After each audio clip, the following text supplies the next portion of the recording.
you should be prepared for a wartime economy caused directly by a U.S. invasion of another country or U.S. support of a previously adversary nation doing the same.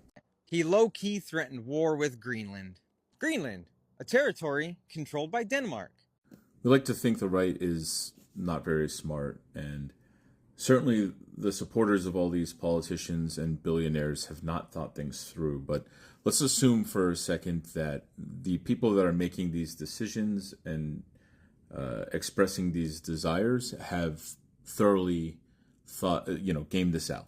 The dominance of the United States around the world is in large part due to the military presence we have in other nations. And when used correctly, it is a powerful tool for preventing conflicts and for getting favored treatment out of not only our allies, but also adversary nations. So threatening these alliances, especially with the use of military force, is going to result in consequences for, first, directly members of the U.S. military. I mean, when you have a base in somebody else's country, they have a plan to get rid of you.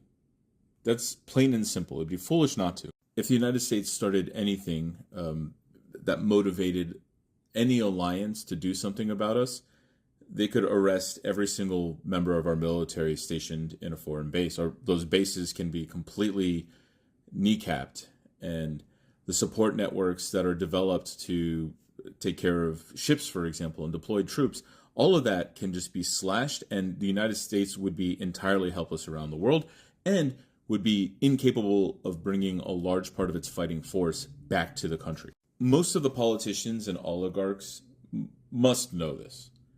So everything they're doing is with the full understanding that such an outcome is possible. The wealthy among us especially understand that assets can be frozen and properties can be taken away, and all of a sudden those ski vacations to the Alps or trips to Monaco can be denied.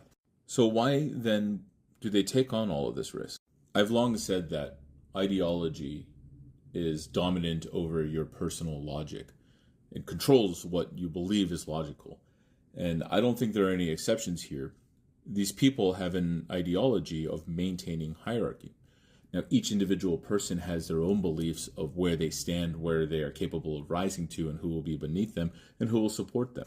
So they are all creating this feedback loop, this reactor of politics with each other, in the hopes that when push comes to shove, when they fight for their final position at the top of their hierarchies, they're going to win. Further, I think they think that they can mostly avoid the sanctions and the arrests and everything that these other countries may try to implement. Firstly, because they understand they have a hostile foreign power to the United States and the rest of the world influencing all of these people. Every single one of them knows that Russia or China is one step away from immediately destroying our economy through cyber attacks and, removing people from our society.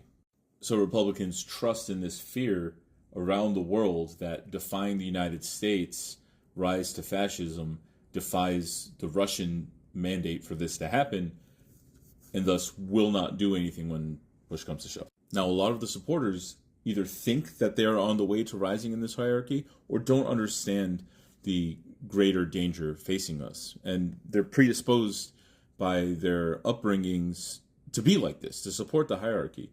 So I don't think the military is going to refuse such orders if Trump puts them out. I think the Republicans are fully confident in the propaganda environment to know that service members, by and large, are going to go with their stated desires. So yeah, if you made it this far, the United States is either invading another nation in the next 4 years or allowing Russia or China to steamroll some other country that will have downstream effects for the rest of us. And of course, all of this self-induced drama is going to result in crackdowns here at home. Again, you got to prepare for a wartime economy, and to the Republicans, that also means roundups and other forms of harm to members of our society. And to close things out, you might say, Moose, you're being conspiratorial in your thinking, but I would argue that these people have a natural predisposition to make these decisions, and they don't actually have to coordinate with each other in order to have, this like pressure cooker of motivations leading to this outcome.